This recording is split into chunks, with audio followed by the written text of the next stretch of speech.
Hey, so I hope you're ready because now is when things get really intense. In fact, it's going to be so intense, we should probably do a quick recap of what we learnt last time about the polar form of complex numbers.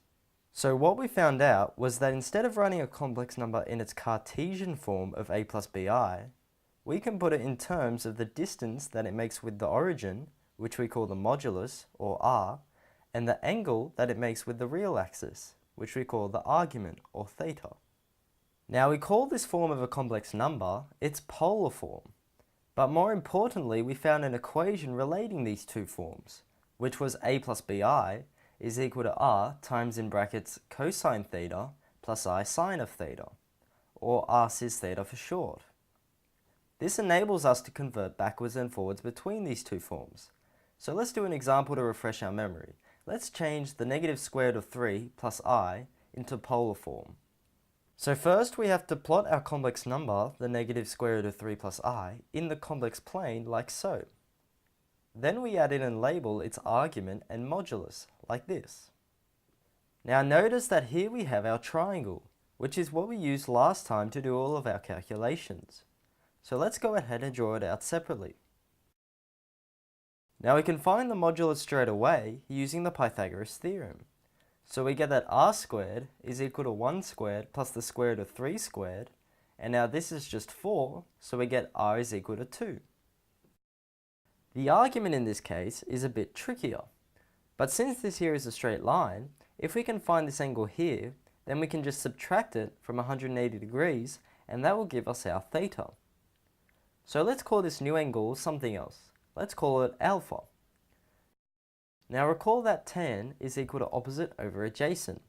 So that means tan of alpha is equal to the opposite, which is 1, over the adjacent, which is the square root of 3. And so we get that alpha is equal to the inverse tan of 1 over root 3, which when you put into your calculator is 30 degrees. So alpha is equal to 30 degrees. But since this here is a straight line, that means theta is equal to 180 minus alpha. So we get that theta is equal to 150 degrees. Great, so that means that the negative square root of 3 plus I is equal to 2 cis of 150 degrees. Now at this point, you may be asking what's the point of putting complex numbers into this polar form? It seems like it just complicates things for no reason. Well, in this next bit, I'll show you how useful polar form really is, because it makes multiplication and division of complex numbers super easy. Let's take a look at multiplication first. So what happens when I multiply two complex numbers in polar form together? Well, let's find out. So we'll call one complex number r1 cis of theta 1, as it could be any complex number, and the other can be r2 cis of theta 2. So that means we have r1 cis of theta 1 times r2 cis of theta 2. Now let's put the r's together and the cis's together, giving us r1 times r2 times cis theta 1 times cis theta 2. Okay, so that's not very helpful, but let's take a closer look at these two cis's. In fact, let's just play with them for the moment and we'll come back to the r's. So here we have cis of theta 1 times cis of theta 2. But cis is cosine plus I sine, so let's put them into that form. And so we get cosine of theta 1 plus I sine of theta 1 times cosine of theta 2 plus I sine of theta 2. Now expanding all of this out is going to give us this mess. Now let's put the real and imaginary parts together.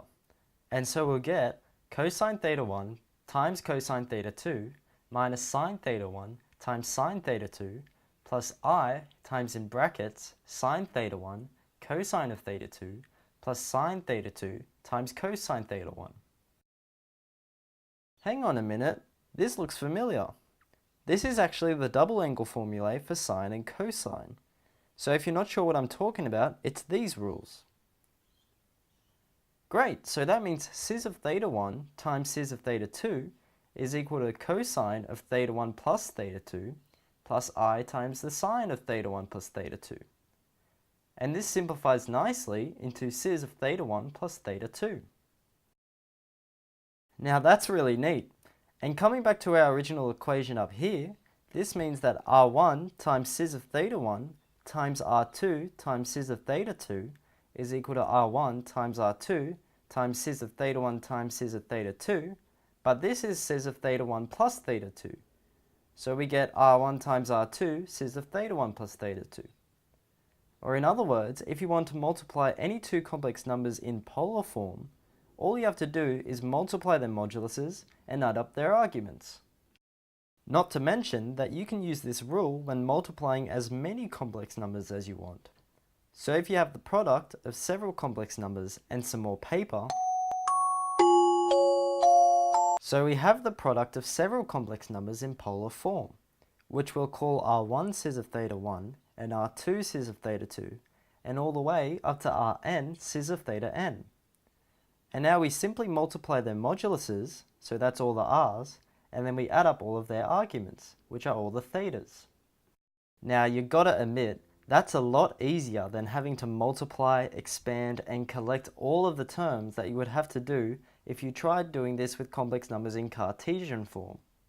That's multiplication, but what about division? Well, let's do the exact same thing. Suppose we have two complex numbers in polar form, which we're going to divide. So we have R1 cis of theta 1 divided by R2 cis of theta 2. And now we simply put the r's on one side and the cis on the other, and we get R1 divided by R2 times cis of theta 1 divided by cis of theta 2. Now again, let's ignore the r's for now and just work with the scissors. So we have cis of theta 1 divided by cis of theta 2. And converting the scissors into cosine plus I sine form gives us cosine of theta 1 plus I sine of theta 1, all divided by cosine of theta 2 plus I sine of theta 2.